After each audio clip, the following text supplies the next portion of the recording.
Però sí que passi el que passi, que és una pel·lícula que està al caure i està a punt de veure la llum pública. Exacte. Sí que ens va agradar molt trobar-nos i nosaltres vam decidir poder col·laborar en aquest projecte perquè hi creiem i hem aportat dos temes.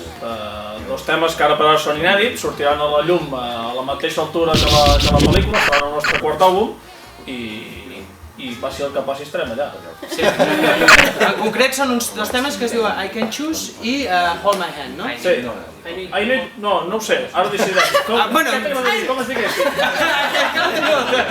I Can Choose i Hold... I need to hold your hand. I need to hold your hand.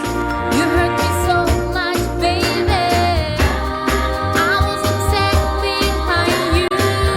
Jo estic supercontent de que poder tenir a la pel·li un parell de cançons dels Paperpots, a més del seu proper àlbum. Time to live my